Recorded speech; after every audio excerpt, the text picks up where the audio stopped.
नमस्कार दोस्तों, तूलिका दर्शन चैनल में मैं रमा शंकर डिमरी आपका फिर से स्वागत करता हूं। दोस्तों, अभी तक हमने प्रागैतिहासिक और जितनी भी हमारी गुफाएं हैं उनसे संबंधित हमने प्रश्नों को देख लिया है।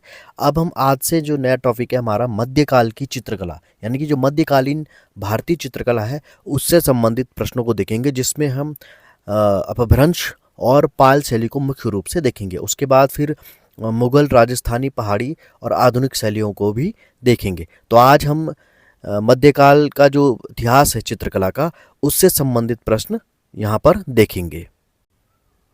तो आज का जो पहला प्रश्न है, लघु चित्रकला का आरंभ भारत के किस भाग से हुआ था? यानी कि जो हमारी मिनिएचर पेंटिंग है उसका आरंभ भारत के किस भाग से हुआ था? और विकल्प देखिए, उत्तर, दक्षिण, पूर्व और पश्चिम। तो लघु चित्रकला का जो आरंभ हुआ है वो हुआ है पूर्वी भारत से। ठीक है, जहाँ पर आपने देखा होगा पाल शैली, जहाँ पर बिहार, बंगाल और नेपाल ये प्रमुख केंद्र पाल शैली के रहे हैं। तो विकल्प सी सही हो जाता है। दूसरा प्रश्न है हमारा, पाल पोथी चित्र किस माध्यम में बने थे? कपड़े पर, भोजपत्र पर, ताड़पत्र पर और कागज पर। तो पाल पोथी चित्र के जो चित्र बने थे वो बने थे ताड़ पत्रों पर। ठीक है, तो आपको ये ध्यान में रखना होगा कि ताड़ पत्रों पर पाल पोथी चित्र बनाए गए थे। तो विकल्प सी सही हो जाता है। तीसरा प्रश्न है, पाल शैली के प्रमुख केंद्र थे। अब विकल्प देखिए, बिहार, बंगाल और नेपाल और उपरोक्त सभी।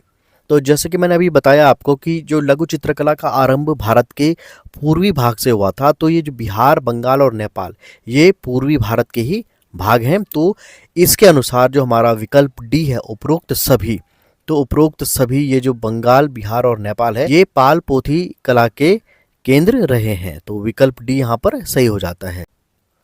चौथा प्रश्न है, पाल शैली में चित्रण का विषय था। विकल्प देखिए, जैन, बौद्ध, इस्लामिक या उपरोक्त सभी। तो पाल शैली में चित्रण का जो विषय था, मुख्य विषय था, वो था बौद्ध का। पाल शैली में जो भी चित्रण हुआ वो बौद्ध धर्म से संबंधित था। तो विकल्प भी सही हो जाता है। और जो भी पाल शासक थे वे बौद्ध धर्म के मानने वाले थे। तो ये भी कारण था कि पाल शैली में बौद्ध धर्म से संबंधित चित्रों का चित्रण अधिक हुआ है। पांचवा प्रश्न है, पोथी चित्रण किस शैली से आरंभ हुआ? ठीक है, यहाँ पर प्रश्न पूछा गया कि पोथी चित्रण किस शैली से आरंभ हुआ। विकल्प देखिए, पहाड़ी, पाल, मुगल और राजस्थानी। तो पोथी चित्रण जिस शैली से आरंभ हुआ वो शैली है पाल शैली। तो विकल्प बी सही हो जाता है। छठा प्रश्न है हमारा, भारतीय लघु चित्रों की परंपरा किस काल से आरंभ हुई?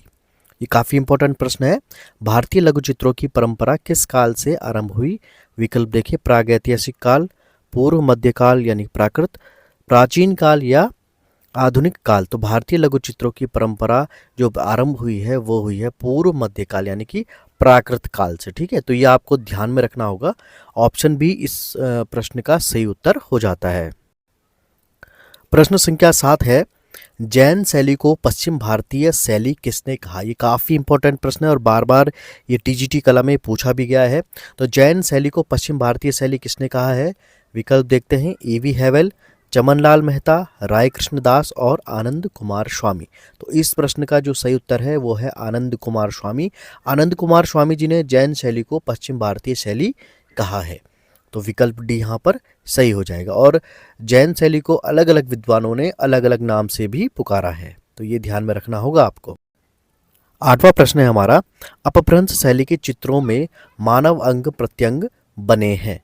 अब देखिए, विकल्प आनुपातिक, कोमल, स्थिर और जकड़े हुए या गतिमय। तो अपभ्रंश शैली के चित्रों को अगर आप देखेंगे तो आप इस प्रश्न का उत्तर बिल्कुल सही दे पाएंगे। तो इस प्रश्न का जो उत्तर है वो है विकल्प सी, स्थिर और जकड़े हुए। नवा प्रश्न है हमारा, खिलौनों की तरह पशु पक्षियों का अंकन किस शैली में हुआ है? और विकल्प देखिए, अजंता, पाल, मुगल और अपभ्रंश। तो खिलौनों की तरह पशु पक्षियों का अंकन जिस शैली में हुआ है वो शैली है अपभ्रंश शैली। अगर आप अपभ्रंश शैली के चित्रों को देखेंगे तो आप मानव चित्रण और जितने भी ये पशु पक्षी चित्रण है, तो आप अगर एक बार इनको देखेंगे तो आप जो भी जब भी ऐसे प्रश्न पूछे जाएंगे तो आप इनका आसानी से उत्तर दे सकते हैं। तो इस प्रश्न का जो सही विकल्प था वो था विकल्प डी। प्रश्न संख्या 10 है, जैन लघु चित्रों की विशेषता है। अब विकल्प देखिए, प्रतिकृति चित्रण, परली आंख का दिखना, बौनी आकृति या पशु पक्षी चित्रण। तो जैन लघु चित्रों की जो मुख्य विशेषता है यहाँ पर वो है परली आंख का दिखना। तो आप जितने भी जैन चित्रण शैली के चित्रों को देखेंगे तो उसमें आपको परली आंख जो है अलग से दिखेगी। ठीक है, तो आप इस विशेषता से जैन लघु चित्रों को या अपभ्रंश शैली के चित्रों को समझ सकते हैं। 11वां प्रश्न है, ये काफी इंपॉर्टेंट प्रश्न है, इसको जरूर आप नोट डाउन कीजिएगा। जैन चित्र कागज पर कब बने? अब यहाँ पर देखिए, मैं बार बार जैन चित्र बोल रहा हूँ तो आप इसको अपभ्रंश चित्र भी मान सकते हैं, गुजरात शैली भी मान सकते हैं, पश्चिम भारतीय शैली भी मान सकते हैं, यानी कि सारे के सारे नाम ये एक ही हैं। तो जैन चित्र कागज पर कब बने हैं? 13वीं शताब्दी में, 14वीं शताब्दी में, 15वीं शताब्दी में या 19वीं शताब्दी में। तो जैन चित्र कागज पर बनने जो शुरू हुए थे वो हुए थे 14वीं शताब्दी से। ठीक है, इससे पहले वे ताड़पत्रों पर बनाए जाते थे। तो विकल्प बी सही हो जाएगा। 12वां प्रश्न है, जैन चित्रकला कहलाती है। विकल्प है पोथी चित्रण, वास चित्रण, पट चित्रण या भित्ति चित्रण। तो जैन चित्रकला यानी कि जो अपभ्रंश शैली है वो क्या कहलाती है? पोथी चित्रण, वास चित्रण, पट चित्रण या भित्ति चित्रण। तो आपको मालूम है कि यह पोथी चित्रण है। ठीक है, तो विकल्प ए सही हो जाएगा। तो जो जैन चित्रकला है वो पोथी चित्रण वाली कला है। 13वां प्रश्न है, सर्वप्रथम लघु चित्र किस पर बनाए गए? अब यहाँ पर जितनी भी मिनिएचर पेंटिंग्स है तो उसके बारे में पूछा गया है कि जब सबसे पहले जो लघु चित्र बनाए गए थे वो किस माध्यम पर बनाए गए थे। अब यहाँ पे विकल्प देखिए, काष्ठ यानी लकड़ी पर, कपड़े पर यानी कि पटचित्र, ताड़पत्र या कहीं कहीं पर तालपत्र भी लिखा मिलेगा आपको, या फिर भोजपत्र पर। तो सर्वप्रथम जो लघु चित्र बनाए गए थे उन्हें बनाया गया था ताड़पत्रों पर। तो ये प्रश्न भी काफी इंपॉर्टेंट है, इसको भी आप जरूर अपने जो भी नोट्स बना रहे हैं उसमें नोट कर लीजिए। 14वां प्रश्न है, जैन शैली का प्रमुख विषय क्या रहा? अब देखिए यहाँ पर जैन शैली के प्रमुख विषय क्या हैं वो पूछा गया है। विकल्प देखिए, जनजीवन चित्रण, शासकों का चित्रण, पशु पक्षी चित्रण या जैन तीर्थंकरों का चित्रण। तो जैन शैली का जो प्रमुख विषय रहा है वो रहा है जैन तीर्थंकरों का चित्रण। अब देखिए, जिस हिसाब से इसका नाम जैन शैली भी पुकारा गया है तो आप बिल्कुल इसका उत्तर दे सकते हैं, क्योंकि जब इसमें जैन तीर्थंकरों का अधिक मात्रा में चित्रण हुआ इसीलिए इस शैली का नाम जैन शैली भी पड़ गया। तो ये बात आप ध्यान रखिएगा। 15वां प्रश्न है, अपभ्रंश शैली को किन किन नामों से जाना जाता है? ठीक है, ये प्रश्न काफी इंपॉर्टेंट है। अपभ्रंश शैली को किन किन नामों से जाना जाता है?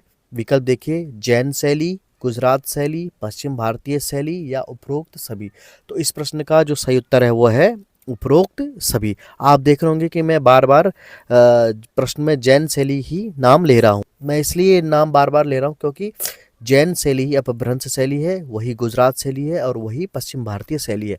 अब जो क्वेश्चन सेटर होते हैं वो आपको थोड़ा सा कंफ्यूज करने के लिए प्रश्नों को जब बनाते हैं तो कुछ जैन शैली लिख देंगे, कुछ अपभ्रंश शैली लिख देंगे, कुछ पश्चिम भारतीय शैली भी लिख देंगे। तो आपको अगर ये मालूम है कि सारी की सारी शैलियाँ एक ही हैं तो आप कंफ्यूज नहीं होंगे। तो इस प्रश्न को जरूर नोट डाउन कीजिएगा कि अपभ्रंश शैली को ही जैन शैली, गुजरात शैली और पश्चिम भारतीय शैली कहा है।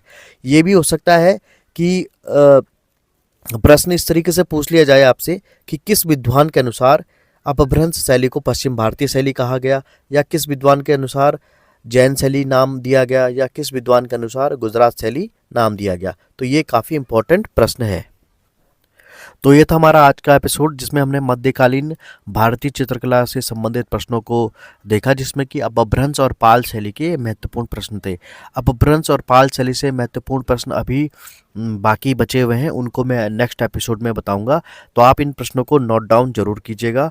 और आज के जो एपिसोड का प्रश्न है हमारा, अपभ्रंश शैली में मानव चित्रण किस प्रकार हुआ है? और विकल्प देखिए, एक चश्म चेहरे, लंबी नुकीली नाक, परले गाल से निकली हुई आंख और या उपरोक्त सभी। तो आपको इस प्रश्न का सही जवाब कमेंट में बताना होगा। साथ ही आप अपने जगह को भी मेंशन जरूर, ताकि हमें ये मालूम चल सके कि आप कहाँ से हमारा वीडियो देखते हैं।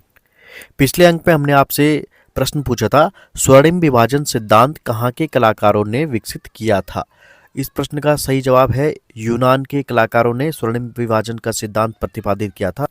और सबसे पहले जवाब दिया है वी कौशल लक्सर से, मनोज कुमार जी उधम सिंह नगर से, पुष्पा पुरवाल ऋषिकेश से, रोमा जोशी अल्मोड़ा से, कुमारी शर्मिष्ठा, श्रेया मिश्रा सीतापुर से, अमित कुमार जी इन्होंने अपनी जगह का नाम नहीं लिखा, पल्लवी कोटियाल देवप्रयाग से, नितिन सैनी रुड़की से, उषा लखेड़ा जी हैं देहरादून से, दवाफ क्राफ्ट रुड़की से, पवन कुमार रुड़की से, आरती रावत ऋषिकेश से, धर्मेंद्र कुमार हरिद्वार से, डेमोन रानीखेत से, लोकेंद्र भट्ट देहरादून से और गौरव नौटियाल देहरादून से। तो आप सबको हार्दिक शुभकामनाएं कि आपने इस प्रश्न का सही जवाब दिया। तो यह था तुलिका दर्शन चैनल का मध्यकालीन चित्रकला के इतिहास से संबंधित महत्वपूर्ण प्रश्न। ये श्रृंखला आगे भी जारी रहेगी, बाकी प्रश्नों को भी हम अगले अंक में ज़रूर देखेंगे। तो आज का एपिसोड आपको कैसा लगा, आप हमें कमेंट सेक्शन में ज़रूर बताइएगा। साथ ही अगर आपको वीडियो अच्छा लगता है तो उसे शेयर करना ना भूलिए, और अगर आप हमारे चैनल पर नए हैं तो सब्सक्राइब करना ना भूलिएगा, क्योंकि और आने वाले समय में जितने भी बाकी टॉपिक्स हैं उन पर भी हम प्रश्नोत्तरी लाएंगे। साथ ही आप अगर हमारे व्हाट्सएप नंबर से भी जुड़ना चाहते हैं, व्हाट्सएप ग्रुप से, तो आप उससे भी जुड़ सकते हैं। वहाँ पर भी ऑनलाइन प्रश्नावलियाँ शीघ्र ही नए सिरे से हम भेजना शुरू करने वाले हैं।